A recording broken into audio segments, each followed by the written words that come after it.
El frío del mármol me heló la sangre. Estaba tirada en el suelo de mi propio penthouse en Brickell, con 6 meses de embarazo, mientras mi esposo me miraba desde arriba. No hizo ningún intento por ayudarme. En su lugar, la mujer que había destruido mi matrimonio pasó por encima de mi cuerpo y soltó una carcajada. En ese instante, supe que el hombre con el que construí un imperio ya no existía. El aire acondicionado del apartamento siempre estaba demasiado alto. Mateo lo prefería así. Decía que el frío lo mantenía alerta, que el calor era para la gente que no tenía ambición, para los que se conformaban con la mediocridad. Nuestro hogar se había convertido en un museo de cristal, cromo y arte brutalista que yo odiaba profundamente. Todo era gris, blanco y negro. No había espacio para la calidez, ni para los recuerdos, ni para la vida que crecía dentro de mí. Yo pasaba las tardes mirando por los inmensos ventanales hacia la bahía de Miami. Desde el piso 42, los yates parecían juguetes de plástico y las personas eran invisibles. Así era exactamente como Mateo me hacía sentir últimamente. Invisible. Una reliquia de un pasado que él estaba desesperado por borrar de su biografía oficial. No siempre fuimos esta versión estéril y vacía del éxito. Hubo un tiempo en el que nuestras vidas estaban llenas de color, de ruido y de un hambre feroz por salir adelante. Nos conocimos en Hialeah, cuando él apenas tenía una idea en la cabeza y yo trabajaba doble turno en un estudio de arquitectura para pagar nuestras cuentas. Recuerdo las noches sofocantes en nuestro primer apartamento en la pequeña Habana. El aire acondicionado casi nunca funcionaba y el olor a lluvia sobre el asfalto caliente se colaba por las ventanas rotas. Comíamos arroz con frijoles de un restaurante barato de la esquina, sentados en el suelo porque no teníamos dinero para comprar sillas. Mateo ponía su vieja computadora portátil sobre una caja de cartón. Sus ojos brillaban con una intensidad que me enamoraba cada día más. Él me tomaba de las manos, siempre manchadas de grafito por mis dibujos, y me decía que iba a construir un imperio financiero. Me prometía que yo diseñaría el castillo donde viviríamos el resto de nuestras vidas. Yo le creía con cada fibra de mi ser. Sacrifiqué mis propios sueños sin dudarlo. Rechacé ascensos y trabajé de madrugada haciendo planos para otros arquitectos, solo para que él pudiera dedicarse por completo a su empresa de tecnología financiera. Llegué a vender el anillo de oro de mi abuela para pagar los servidores que mantenían su plataforma en línea durante los primeros meses críticos. Yo fui su primera inversora. Fui su apoyo emocional, su secretaria, su paño de lágrimas cuando los bancos tradicionales le cerraban las puertas en la cara por ser demasiado joven o por su apellido latino. Construimos los cimientos de su empresa sobre mis espaldas y mis sacrificios. Y durante años, fuimos un equipo invencible, luchando contra el mundo. Pero el éxito en Miami es un animal peligroso y sediento. Cuando los primeros millones de dólares entraron en las cuentas de la empresa, algo en la mirada de Mateo cambió para siempre. El muchacho humilde que valoraba el trabajo duro y la lealtad comenzó a desaparecer lentamente. Fue reemplazado por un hombre obsesionado con la imagen, con los trajes a la medida y con las fiestas exclusivas en las mansiones de Star Island. Y entonces apareció Camila. Camila era la nueva directora de Relaciones Públicas de la empresa. Había nacido en la élite de Miami, rodeada de riqueza generacional y obsesionada con el estatus social. Era todo lo que yo no era. Llevaba vestidos de diseñador, olía a perfume caro y tenía una sonrisa afilada como un cuchillo de carnicero. Para ella, las personas no eran seres humanos con sentimientos, eran propiedades, eran escalones para subir más alto. Desde el primer día que pisó la oficina supe que era una amenaza. No solo para mi matrimonio, sino para el alma misma de la empresa que habíamos construido. Camila convenció a Mateo de que necesitaba un cambio de imagen urgente. Le dijo que su historia de inmigrante luchador ya no vendía en los círculos de los grandes inversores. Le susurró al oído que necesitaba proyectar poder, lujo y una ambición despiadada. Mateo bebió su veneno como si fuera agua en el desierto.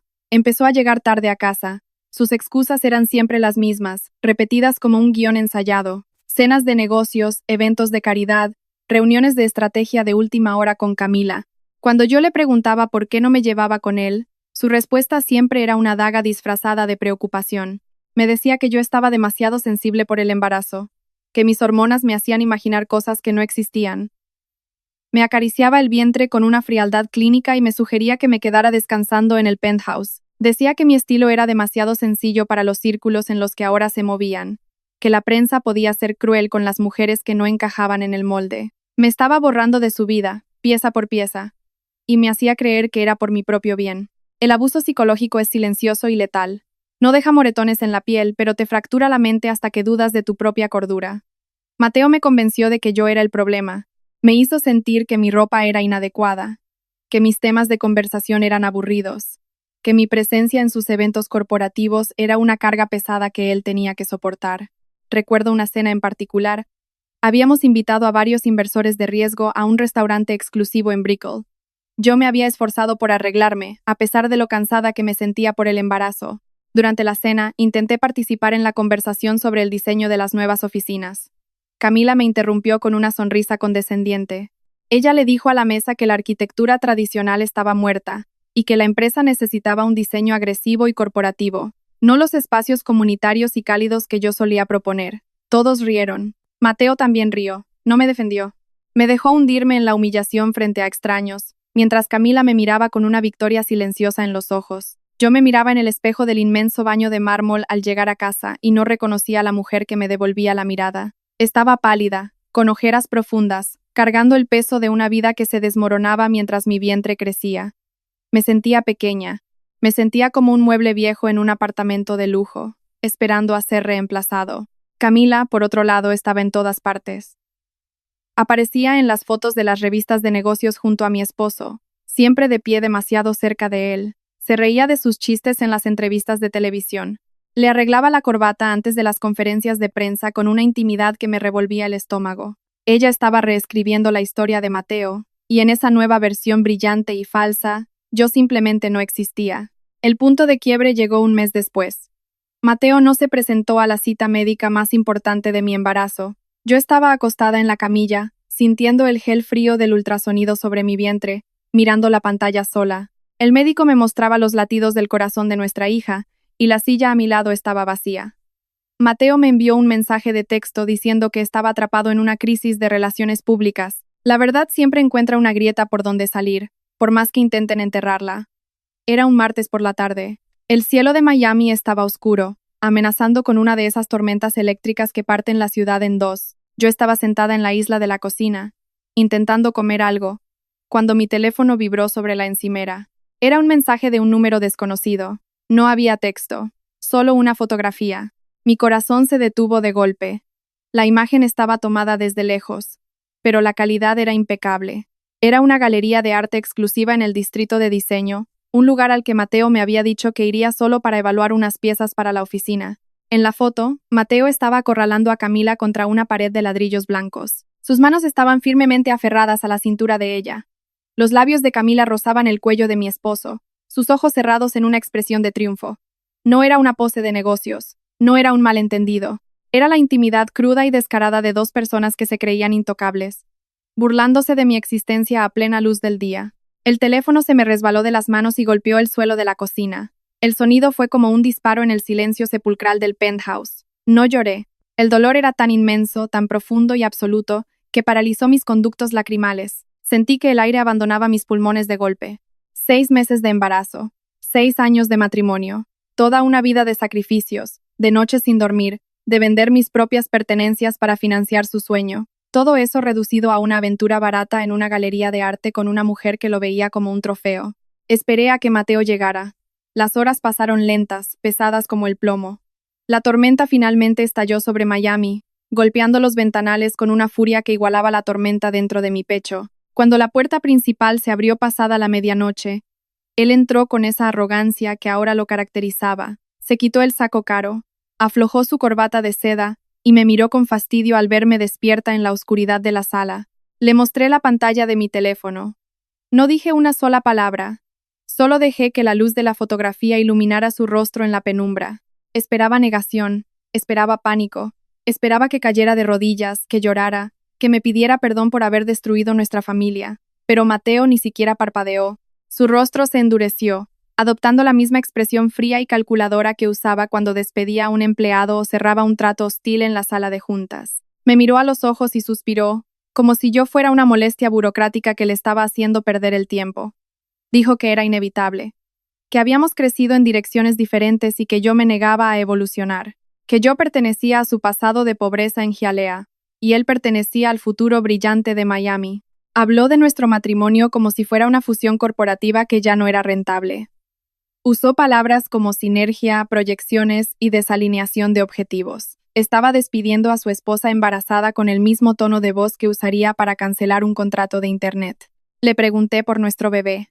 Le señalé mi vientre, temblando de rabia y de un dolor que me partía el alma en dos. Le pregunté cómo podía desechar a su propia sangre, a la hija que habíamos planeado juntos cuando no teníamos nada. Su respuesta fue una sentencia de muerte para mi alma.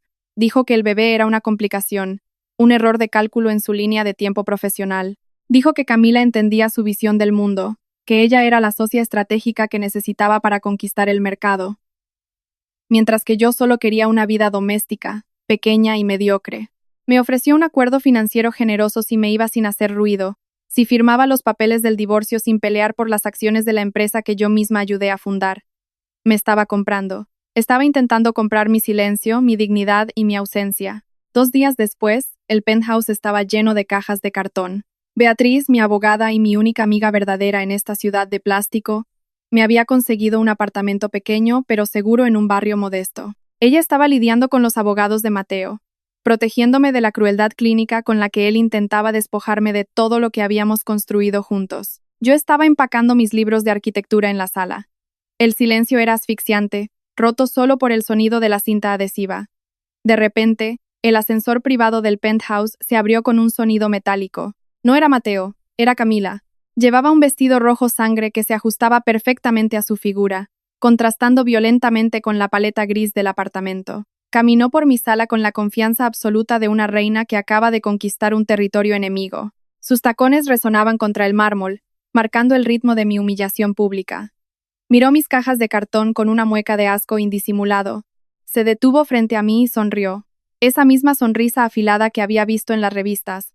Me dijo que no me preocupara por llevarme los muebles, que planeaba tirar toda mi estética suave y aburrida a la basura esa misma tarde, que el penthouse necesitaba reflejar el poder y la agresividad de la nueva pareja de Miami, no la tristeza patética de una esposa abandonada que no supo mantener a su hombre. La rabia me cegó por completo. Di un paso hacia ella, exigiéndole a gritos que saliera de mi casa. Le dije que no tenía ningún derecho a estar allí, pisando mi suelo, mientras yo aún respiraba en ese lugar. Mi voz temblaba, pero mis palabras estaban cargadas de veneno. En ese momento, el ascensor volvió a abrirse. Mateo entró apresurado. Vio la escena, vio mi rostro rojo de ira y a Camila fingiendo sorpresa. Y sin dudarlo un solo segundo, caminó hacia Camila y se puso delante de ella, protegiéndola de mí, protegiendo a su amante de su esposa embarazada. El dolor me desgarró el pecho con la fuerza de un huracán. Extendí la mano, agarrando la manga de la camisa de Mateo con desesperación. Le supliqué con la mirada. Le pedí que no me hiciera esto, que no permitiera que esta mujer me humillara en mi propio hogar, frente a mis propias cosas. Mateo me miró con un desprecio absoluto, como si yo fuera una extraña que lo estaba atacando en la calle, y con un movimiento brusco, violento y lleno de asco, tiró de su brazo con todas sus fuerzas para liberarse de mi agarre. La fuerza de su rechazo me desequilibró por completo. Mis pies resbalaron sobre el mármol pulido. El mundo giró a mi alrededor en cámara lenta. Caí hacia atrás, incapaz de detener el impacto, agitando los brazos en el aire. Mi espalda golpeó brutalmente contra la esquina afilada de una pesada mesa de consola de cristal. El dolor fue una explosión blanca y cegadora en mi columna vertebral. Caí al suelo, jadeando, buscando aire desesperadamente mientras el impacto me robaba el aliento. Mis manos volaron instintivamente hacia mi vientre, protegiendo a mi bebé con mi propio cuerpo. El terror me paralizó. Estaba tirada en el suelo frío, vulnerable, herida, temiendo que el golpe le hubiera hecho daño a la vida de mi hija. Levanté la vista hacia Mateo, buscando ayuda, buscando un rastro de humanidad. Él se quedó congelado. Sus ojos mostraron un destello momentáneo de pánico, pero no movió un solo músculo. Fue un cobarde hasta el final. No se agachó para ayudarme. No me preguntó si estaba bien. No sacó su teléfono para llamar a emergencias. Se quedó allí, paralizado por su propia culpa. Camila, en cambio, no se asustó en lo absoluto. Ella me miró desde su altura, con su vestido rojo brillando bajo las luces halógenas del techo. Dio un paso adelante, pasando literalmente por encima de mis piernas extendidas, como si yo fuera una bolsa de basura olvidada en la acera. Y entonces lo hizo. Camila soltó una carcajada. Fue una risa gutural oscura y triunfante. Una risa que rebotó en las paredes de cristal del penthouse y se clavó en mi cerebro para siempre. Se estaba riendo de mi dolor físico, se estaba riendo de mi derrota absoluta, Se estaba riendo de la mujer embarazada tirada en el suelo a la que acababa de robarle la vida. En ese preciso instante, mientras el eco de su risa llenaba la habitación y mi esposo apartaba la mirada por pura cobardía, algo dentro de mí se rompió para siempre. Pero no fue mi espíritu, fue mi debilidad. El amor incondicional que sentía por Mateo murió en ese suelo de mármol. Se evaporó por completo, dejando un vacío helado. En su lugar, nació una voluntad de supervivencia tan fría y tan dura como el acero. Sobreviví a la caída. Mi bebé sobrevivió al impacto. Pero la Valeria que amaba a Mateo, la mujer suave y complaciente que sacrificaba todo por los demás, no salió viva de ese penthouse. Me mudé a un apartamento diminuto en un edificio viejo y descuidado. Las paredes eran tan delgadas que podía escuchar las conversaciones de los vecinos, y el ruido del tráfico entraba por las ventanas mal selladas a todas horas. Beatriz se encargó de la carnicería legal. Mateo intentó asfixiarme financieramente desde el primer día. Ocultó activos en cuentas extranjeras, subvaluó la empresa y usó tácticas de desgaste para obligarme a aceptar un acuerdo miserable que apenas cubriría los gastos médicos del parto. Beatriz peleó como una leona en los tribunales, exigiendo auditorías y bloqueando sus movimientos sucios, pero el proceso legal era lento, burocrático y agotador. Yo necesitaba dinero para comer y para prepararme para la llegada de mi hija. La depresión intentó tragarme viva en ese pequeño apartamento. Hubo días oscuros en los que no podía levantarme de la cama. Días en los que el peso aplastante de la traición me oprimía el pecho y me dejaba sin respiración. Lloraba hasta que me sangraba la garganta, abrazando mi vientre en la oscuridad, pidiéndole perdón a mi hija por haberle dado un padre tan miserable y cobarde. Pero el hambre es un gran motivador. Y la ira, cuando se canaliza correctamente, es un combustible inagotable. Una mañana, me levanté del suelo. Me lavé la cara con agua helada. Desempolvé mis viejos cuadernos de dibujo que habían estado guardados en las cajas. Compré lápices baratos en la tienda de la esquina y me senté en la única mesa coja que tenía en la cocina. Empecé a trazar líneas. Empecé a diseñar de nuevo. No quería construir monumentos al ego, al cristal y al dinero, como los que Mateo y Camila adoraban. Quería diseñar espacios con alma, espacios que sanaran a las personas en lugar de intimidarlas. Diseñé un centro comunitario sostenible utilizando madera recuperada, luz natural abundante y materiales ecológicos de bajo costo. Era un proyecto pequeño, financiado por una organización local sin fines de lucro en un barrio marginado de Miami. Nadie en la alta sociedad de Brickell se habría fijado en él. Pero para mí, era mi salvavidas. Era mi forma de demostrarme a mí misma que todavía podía crear belleza a partir de las ruinas. Fui a la presentación del proyecto con mi ropa de maternidad gastada, cargando mis planos dibujados a mano en un tubo de cartón. Me paré frente a la junta directiva de la organización y hablé con una pasión que no sabía que aún poseía.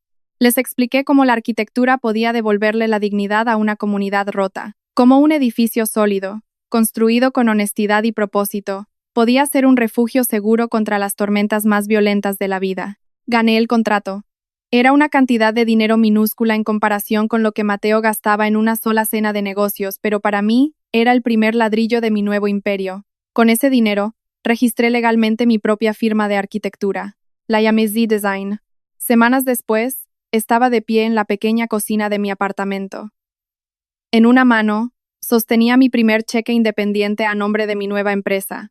El papel se sentía pesado, real, ganado con mi propio sudor, mi propio talento y mi propia resiliencia. De repente, sentí una patada fuerte y clara en mi vientre. Mi hija se estaba moviendo con energía. Sonreí, acariciando mi barriga, sintiendo una paz profunda que no había experimentado en meses. Encendí el pequeño televisor de la cocina para escuchar algo de ruido de fondo mientras preparaba la cena. El canal de noticias locales estaba transmitiendo en vivo desde una deslumbrante alfombra roja en el centro de Miami. Me quedé paralizada mirando la pantalla. Apagué el televisor con un movimiento firme, cortando la voz del presentador y sumiendo mi pequeña cocina en un silencio absoluto. Ese silencio ya no me asustaba, ni me hacía sentir sola. Era el sonido de mi propia paz, el lienzo en blanco sobre el cual iba a rediseñar mi destino. Me quedé un rato más mirando la pantalla oscura, sintiendo los movimientos de mi hija en mi vientre. Ella era mi ancla.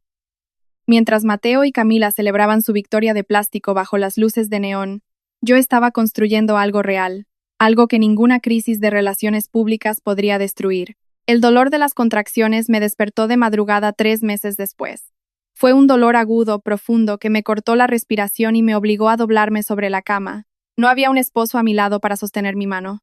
No había un coche de lujo esperando en la puerta para llevarme a una clínica privada.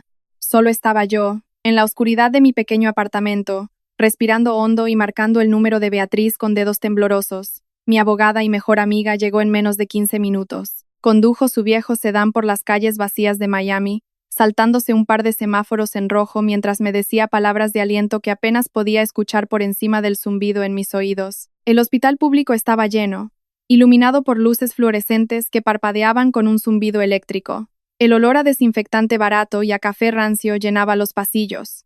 Fue un parto largo y brutal. Fueron 14 horas de agonía física que parecieron purgar cada gota de tristeza que aún quedaba en mi cuerpo. Cada vez que sentía que no podía más, que el dolor me iba a partir en dos, cerraba los ojos y recordaba la risa de Camila en mi penthouse. Recordaba la mirada cobarde de Mateo cuando caía al suelo. Esa rabia me dio la fuerza que mis músculos ya no tenían. Y entonces el llanto de mi hija llenó la habitación. Cuando la enfermera puso a Sofía sobre mi pecho, el mundo entero se detuvo. Era pequeña, perfecta, con una mata de cabello oscuro y unos ojos que buscaban la luz. Su piel estaba caliente contra la mía. En ese instante, supe que todo el sufrimiento había valido la pena. Ella era mi obra maestra. 2 días después, mientras empacaba mis cosas para volver a casa con mi bebé, una enfermera entró a la habitación empujando un carrito metálico. Llevaba un arreglo floral monstruoso. Era un diseño estéril, frío, compuesto por docenas de orquídeas blancas perfectamente alineadas en un jarrón de cristal tallado. No tenían olor, no tenían vida. La enfermera me entregó un sobre cerrado con el logotipo de la empresa de Mateo estampado en relieve. Lo abrí con una sola mano mientras sostenía a Sofía con la otra. La tarjeta estaba impresa a máquina, con una tipografía corporativa impecable. Decía simplemente, «Felicidades por el nacimiento de la niña. Atentamente, la oficina ejecutiva». No había una firma a mano. No había un nombre. Mateo había delegado el nacimiento de su propia hija a su departamento de recursos humanos. Había tratado la llegada de Sofía como si fuera el aniversario de un empleado de bajo nivel. Miré las orquídeas blancas. Eran exactamente el tipo de flores que Camila elegiría para el vestíbulo de su oficina. Frías, costosas y completamente desprovistas de alma. Le pedí a la enfermera que se las llevara. Le dije que las pusiera en la sala de espera, o que las tirara a la basura, pero que no las quería cerca de mi hija. No iba a permitir que la toxicidad de ese mundo entrara en la vida de Sofía. Los primeros años de la vida de mi hija fueron una prueba de resistencia extrema. Dormía apenas 3 o 4 horas por noche. Durante el día, amamantaba a Sofía mientras dibujaba planos en la mesa de la cocina. El sonido de sus balbuceos se mezclaba con el rasgueo de mis lápices sobre el papel vegetal. Mi firma, V-Design, empezó a crecer lentamente, alimentada por el boca a boca en los círculos de organizaciones comunitarias. No diseñaba rascacielos de cristal para multimillonarios, diseñaba clínicas de salud en barrios marginados, diseñaba bibliotecas públicas utilizando luz natural y ventilación cruzada para reducir los costos de energía. Utilizaba madera recuperada de viejas casas de Miami que habían sido demolidas por los desarrolladores inmobiliarios. Tomaba lo que otros consideraban basura, lo que otros habían descartado por ser viejo o inútil, y lo transformaba en estructuras hermosas, sólidas y llenas de propósito. Había una metáfora profunda en mi trabajo, una que me sanaba el alma con cada proyecto terminado. Mientras tanto, el imperio de Mateo comenzaba a mostrar grietas en su brillante fachada. Beatriz me mantenía informada de los rumores que circulaban en los círculos legales y financieros de la ciudad. Camila había tomado el control absoluto de la imagen pública de la empresa.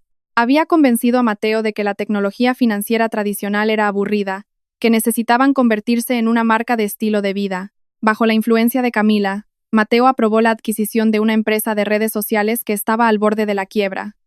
Fue una compra impulsada puramente por el ego y la óptica. Camila quería que fueran vistos como visionarios de la tecnología, como los reyes indiscutibles de la nueva economía digital de Miami. Pagaron cientos de millones de dólares por una plataforma que no producía nada real, solo humo, espejos y algoritmos diseñados para generar indignación. Fue un error de cálculo monumental. La integración de las dos empresas fue un desastre desde el primer día. Las culturas corporativas chocaron violentamente. Los ingenieros brillantes que habían construido la plataforma original de Mateo, los mismos que habían comido pizza fría conmigo en la pequeña Habana, empezaron a renunciar en masa. No soportaban el ambiente tóxico que Camila había instaurado, donde la lealtad se medía por la cantidad de adulación que le ofrecían a ella. El dinero empezó a desaparecer a un ritmo alarmante. Las acciones de la empresa de Mateo, que alguna vez fueron la envidia de Wall Street, comenzaron a caer en picada. En un solo trimestre, perdieron el 40% de su valor.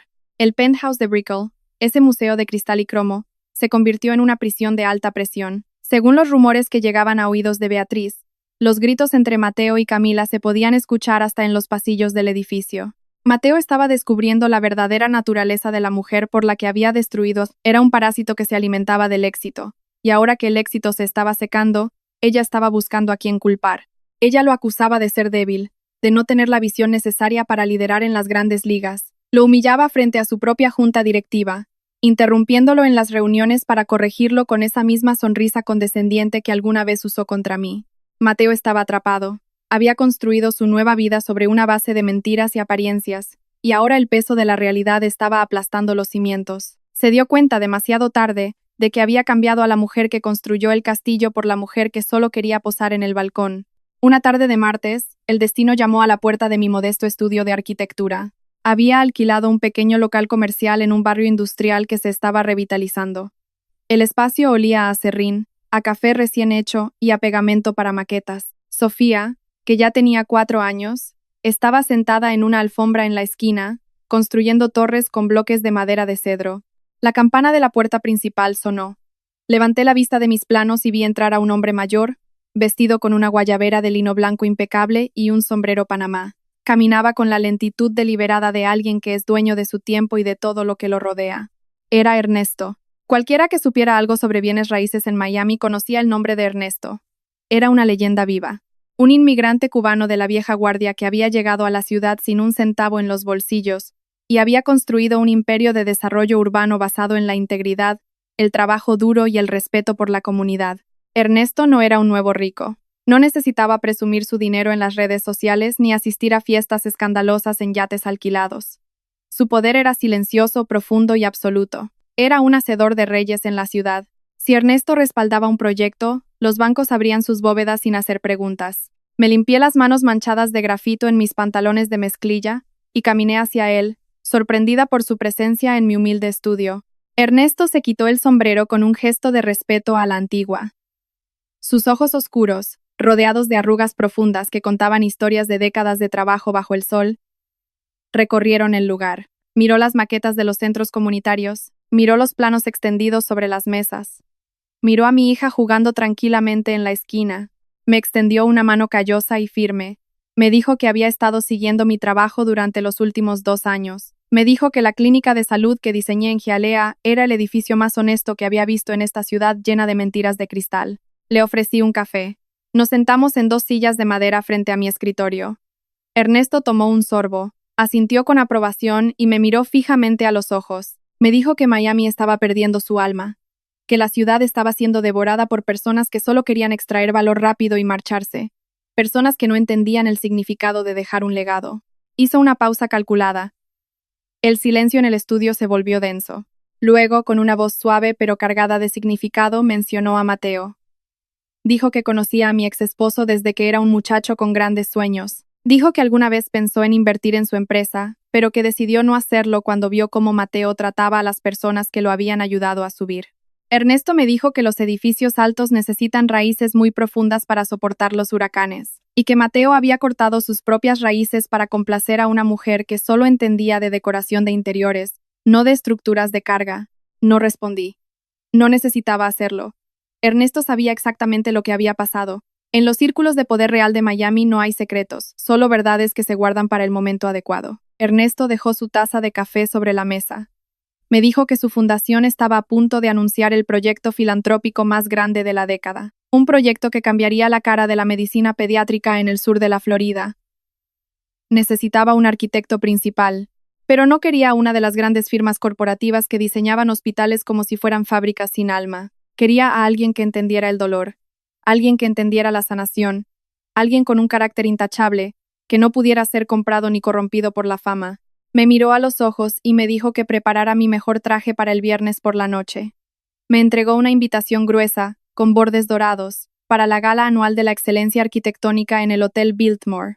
Antes de salir por la puerta, Ernesto se detuvo, miró a Sofía y sonrió.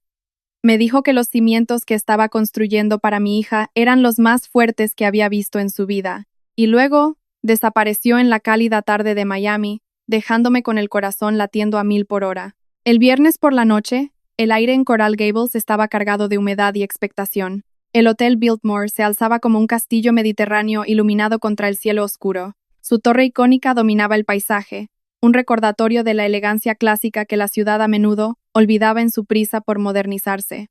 El salón de baile principal era un espectáculo de opulencia.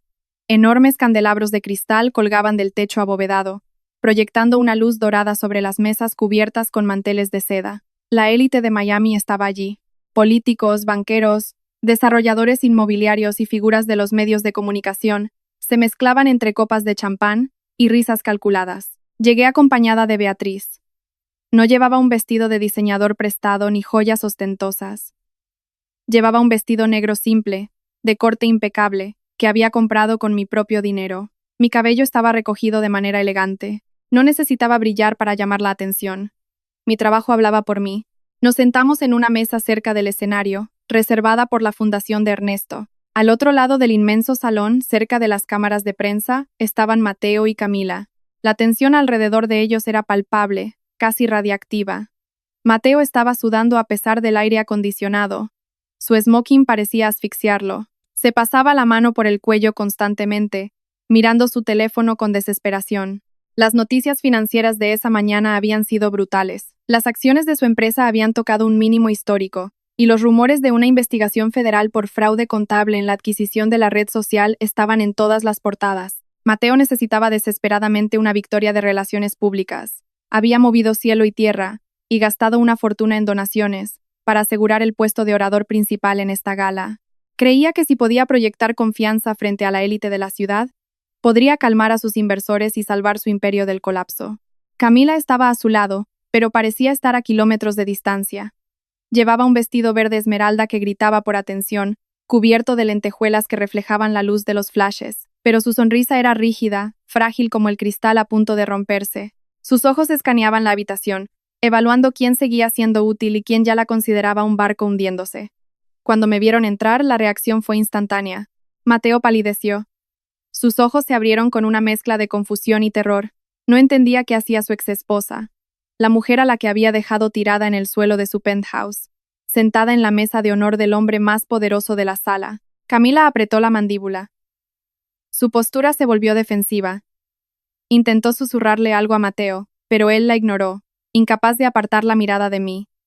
Yo no le devolví la mirada con odio. Simplemente lo miré con la calma absoluta de alguien que sabe cómo termina la obra antes de que caiga el telón. La cena transcurrió en un murmullo de conversaciones tensas. Cuando los platos fueron retirados, las luces del salón se atenuaron. Un foco iluminó el escenario principal. Ernesto subió los escalones con paso firme. El salón entero guardó silencio de inmediato. El respeto que este hombre imponía era absoluto. Nadie se atrevía a revisar su teléfono ni a susurrar mientras él estuviera frente al micrófono. Ernesto ajustó sus gafas y miró a la multitud. Su voz resonó profunda y clara por los altavoces. Comenzó hablando sobre la historia del Hotel Biltmore. Habló sobre cómo el edificio había sobrevivido a huracanes, a crisis económicas y al paso del tiempo. Dijo que la verdadera arquitectura no se trata de impresionar a los transeúntes con fachadas brillantes, sino de crear estructuras que puedan soportar el peso de la realidad cuando llegan las tormentas. Hizo una pausa y miró directamente hacia la mesa donde estaba sentado Mateo. Ernesto dijo que, lamentablemente, vivimos en una época donde muchos prefieren construir castillos de naipes, donde la imagen importa más que la integridad, donde los líderes corporativos traicionan a quienes los ayudaron a subir, creyendo que el dinero puede comprarles una base sólida. El silencio en el salón se volvió asfixiante. Todos sabían de quién estaba hablando. Las miradas comenzaron a desviarse sutilmente hacia Mateo. Vi cómo mi exesposo tragaba saliva con dificultad. Su rostro estaba rojo de vergüenza. Camila miraba fijamente su copa de agua, incapaz de levantar la vista. Ernesto continuó. Dijo que esta noche, la fundación quería premiar a alguien que representaba exactamente lo contrario a esa cultura de la superficialidad. Alguien que había tomado las ruinas de su propia vida y había construido un refugio para los demás. Anunció el premio a la excelencia arquitectónica del año, y pronunció mi nombre, Valeria. El salón estalló en aplausos. Beatriz me apretó la mano bajo la mesa con tanta fuerza que casi me hizo daño. Me levanté lentamente, sintiendo el peso de cientos de miradas sobre mí. Caminé hacia el escenario con la cabeza en alto, cada paso resonando con la fuerza de los años de sacrificio, de lágrimas en la oscuridad, de madrugadas dibujando planos con mi hija en brazos. Subí al escenario. Ernesto me entregó una pesada placa de bronce y me dio un abrazo paternal. Miré hacia la multitud. Mis ojos encontraron los de Mateo. Estaba destruido. En ese momento se dio cuenta de la ironía más cruel de su vida. Estaba sentado en un salón de baile, desesperado por salvar su reputación, aplaudiendo a la mujer que él había considerado indigna de su mundo. Se dio cuenta de que él era el fraude, y yo era la verdadera constructora. Pero Ernesto no había terminado. Levantó la mano para pedir silencio. La multitud se calmó de inmediato, sintiendo que algo aún más grande estaba por venir. Ernesto se acercó al micrófono y anunció que el premio era solo el comienzo. Dijo que su fundación había asegurado los fondos para construir una nueva ala hospitalaria pediátrica en el centro de Miami, un proyecto monumental, financiado con $100 millones. Un murmullo de asombro recorrió la sala. $100 millones era una cifra que cambiaba las reglas del juego. Era el tipo de contrato que las firmas corporativas más grandes del mundo matarían por conseguir. Ernesto levantó la voz por encima de los murmullos. Dijo que un proyecto de esta magnitud, destinado a sanar a los niños más vulnerables de la ciudad, no podía ser entregado a corporaciones sin alma. Requería un líder de carácter intachable. Alguien cuya integridad profesional y personal fuera absoluta. Alguien que jamás abandonaría a los suyos en medio de la tormenta. Ernesto se giró hacia mí, sonrió y anunció a la prensa que Valeria y su firma V-Design habían sido seleccionadas como las arquitectas principales del proyecto de $100 millones. El salón explotó. Los flashes de las cámaras me cegaron por un segundo.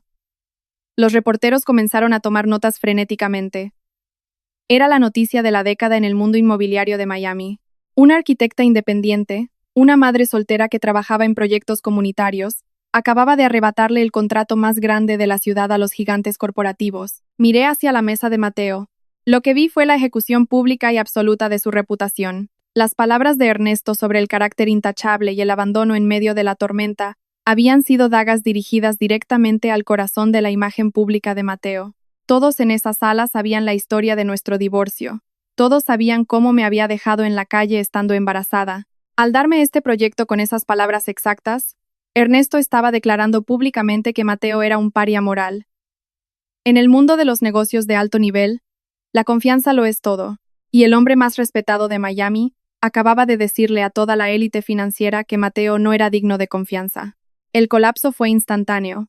Camila, dándose cuenta de que el capital social de Mateo acababa de ser aniquilado frente a las cámaras de televisión, entró en pánico. Ella vivía para la óptica, y la óptica en ese momento era radiactiva. Si se quedaba a su lado, se hundiría con él. Vi cómo Camila se levantaba bruscamente de la mesa. Mateo intentó tomarla del brazo, suplicándole con la mirada que no hiciera una escena, que mantuvieran la fachada. Pero Camila lo miró con el mismo asco con el que me había mirado a mí en el penthouse años atrás. Ella se soltó de su agarre con un tirón violento. Sin decir una sola palabra, le dio la espalda. Caminó rápidamente hacia la salida del salón de baile, sus tacones resonando contra el suelo de mármol, huyendo de la humillación, abandonando al hombre que había destruido su vida por ella. Mateo se quedó completamente solo en la mesa. Las cámaras de la prensa, siempre hambrientas de drama, se giraron hacia él. Los flashes iluminaron su rostro pálido, cubierto de sudor frío. Estaba sentado en medio de un salón lleno de gente, pero nunca en su vida había estado tan aislado. Su empresa estaba en ruinas. Su esposa Trofeo lo acababa de abandonar en público. Y la mujer a la que había desechado como basura estaba de pie en el escenario, coronada como la nueva reina de la ciudad. Bajé del escenario en medio de una ovación de pie. Mientras caminaba de regreso a mi mesa, pasé cerca de donde estaba Mateo. Él levantó la vista hacia mí. Sus ojos estaban llenos de lágrimas no derramadas. Había arrepentimiento, sí. Había un dolor profundo y desgarrador. Abrió la boca para decir algo, tal vez para pedir perdón, tal vez para suplicar por una segunda oportunidad ahora que su mundo de cristal se había hecho añicos, pero yo no me detuve. No le sonreí con burla, no le dediqué palabras de odio ni de venganza. La venganza es un veneno que te tomas esperando que el otro muera, y yo había dejado de beber veneno el día que nació mi hija. Simplemente lo miré con una tristeza final, compasiva y distante. Lo miré como se mira a un extraño que ha tomado una mala decisión en la calle. Y luego, aparté la mirada para siempre. Regresé a mi mesa, donde Beatriz me recibió con un abrazo que me dejó sin aliento. Brindamos con agua mineral, riendo con la alegría pura de quienes han sobrevivido al fuego y han salido más fuertes. Esa noche, cuando regresé a mi apartamento, entré de puntillas a la habitación de Sofía. La luz de la luna entraba por la ventana, iluminando su rostro dormido. Me senté en el borde de su cama y le acaricié el cabello. La vida me había enseñado la lección más dura de todas. Puedes pasar años construyendo el imperio de otra persona, entregando tu sangre, tu sudor y tu alma para levantar sus paredes. Pero si esa persona no tiene integridad, si sus cimientos están podridos por la avaricia y la vanidad, todo ese esfuerzo terminará colapsando sobre tu cabeza. Nunca más volvería a construir en terreno ajeno. Había aprendido a ser mi propia arquitecta. Había tomado los ladrillos rotos de mi pasado, el dolor de la traición, el miedo a la soledad, y los había utilizado para forjar unos cimientos inquebrantables. Ladrillo a ladrillo, con mis propias manos manchadas de grafito, había construido un refugio seguro para mí y para mi hija, y mientras miraba a Sofía dormir, supe con absoluta certeza que nuestro edificio jamás caería, porque estaba construido sobre la única base que realmente importa en este mundo: la verdad,